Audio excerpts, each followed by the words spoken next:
Our story begins on a very quiet night with a girl named Jae-young. She's fast asleep, but suddenly she's jolted awake. It's the strangest thing. A tiny bubble had drifted onto her forehead and burst. As she lies there, her heart racing, she hears these weird, unsettling noises coming from outside her room. She slowly peeks out the door and sees her sister, In-young, in the hallway, but something is horribly wrong. In-young isn't walking like herself. She's limping, pacing in these tight, jagged circles. It's a terrifying sight. At first, Jae-young is paralyzed, thinking it's some kind of demon. But honestly, even knowing it was her sister didn't make it better. Suddenly, the figure lunges at her. It pins her down, hands tightening around her throat, let out a chilling, hollow laugh. Jae-young struggles, gasping for air. And then, she wakes up with a gasp. It was just a nightmare. Her stepsister is right there, trying to comfort her and calm her down. Soon, we find out that Jae-young belongs to a supernatural club at school. She gets on a video call with her friends, led by a boy named Jiho. Now, Jiho is buzzing with excitement. There's a YouTube contest where the winner gets a huge prize though. Ironically, he says the reward is 0, but the fame is what they are after. They plan to film a fake horror documentary performing a dangerous ritual to summon a spirit. They pick an old, abandoned building that's famous for all the wrong reasons. People say anyone who goes in never comes back out. The other friends are a bit nervous, but they agree because they need the money and the views. Jae-young even invites her stepsister, Siwo. Siwo is hesitant at first, but she loves and supports Jae-young, so she agrees to go. The group arrives and heads down into the basement. It's a heavy, spooky place. Right in the center is this massive tank filled with dark, murky, filthy water. Jiho starts explaining the history, how this used to be a water processing plant, and how spirits are drawn to this specific tank, trapped like they're in a preserver.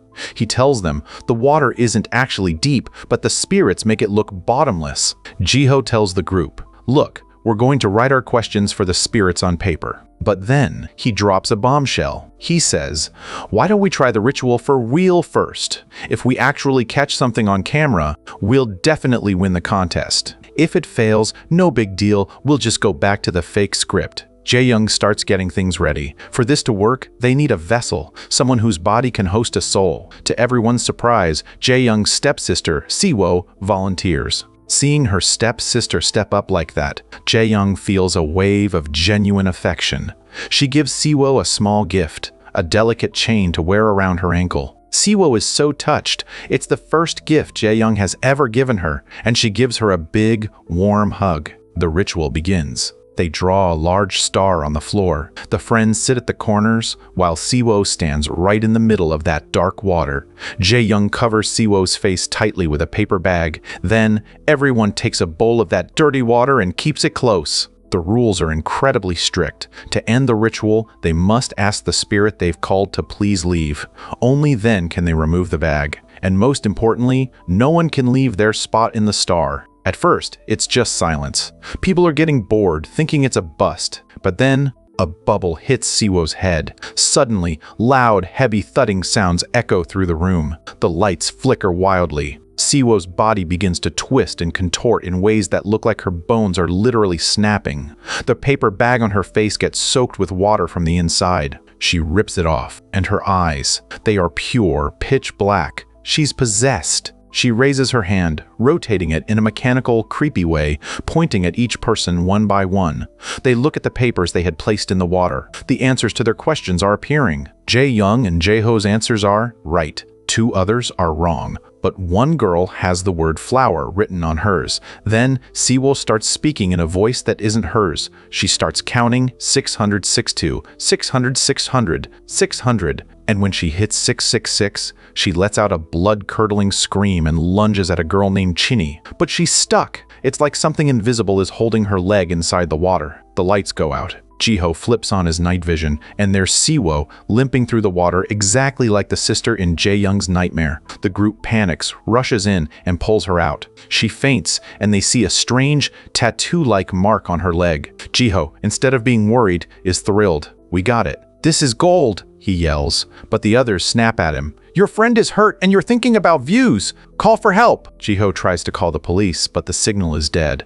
They try to run, but the doors are locked. They smash at them with a baseball bat, but it's like the door is made of steel. Suddenly, another girl in the group becomes possessed. She starts slamming her own head against the door until she's bleeding everywhere. She picks up the bat and begs them to kill her. When they don't, she attacks Siwo. In a moment of pure blind terror, Jiho grabs the bat and hits the girl over the head to save Siwo. The girl dies. The room goes quiet. Everyone is staring at Jiho. He swears it was an accident, but a friend finds the dead girl's paper. Her question was, "Will I escape Jiho?" The answer was, no. We find out the dark truth. That girl was having an affair with a teacher. Jiho found out, filmed them, and was blackmailing her. She had finally told him she was going to the police to turn him in, even if it meant her own secret came out.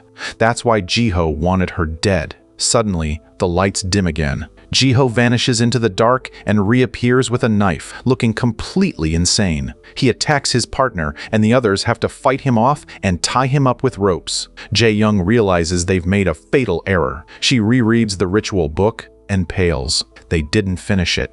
They didn't ask the spirit to leave. To save themselves, they have to do it all over again. But there's a problem. Siwo had seemingly died from the earlier attack. They place her body back in the water, and miraculously, she comes back to life. She points to the dead girl, then to the others. The ritual seems to be moving forward. One by one, they are allowed to leave the circle. Suddenly, their phones ping. The signal is back. They start calling the police. One boy, Dong, texts Jae-young to tell her how he feels about her. For a second, it feels like they might make it. But then, the lights die one last time. When they come back, Jiho has escaped his ropes. He stands there like a puppet, takes a knife, and slits his own throat. You see, the prophecy was that they'd die once their question came true. Jiho's question was, "Will my video get 1 million views?" Someone checks a phone! The video went viral! It hit 1 million! And so, Jiho died. The girl who had flour on her paper runs for the door screaming, but an invisible force grabs her. She's strangled in midair and dragged into the water. Her question about the flour actually meant funeral flowers.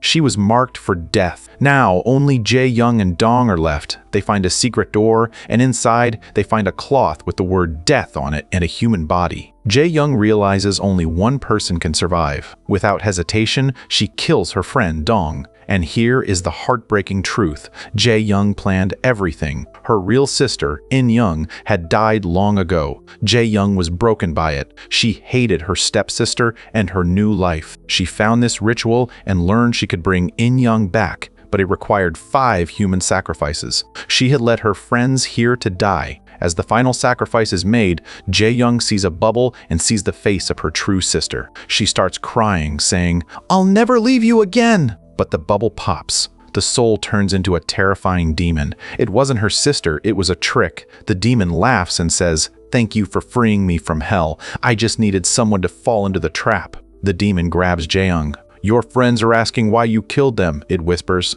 It strangles her, pulling her soul into the same dark water where it all began. We see Jae-young's original question, "Will I see my sister again?" The answer was yes. She saw her for 1 second before she died. The prophecy came true. The story ends with a video from before the ritual. They were all so happy, sharing their dreams. Jae-ho wanted to be a star. Jae-young just wanted to be happy. And Siwo, her wish was simply to keep her sister Jae-young happy forever. They had so much life ahead of them, but one dark choice took it all away.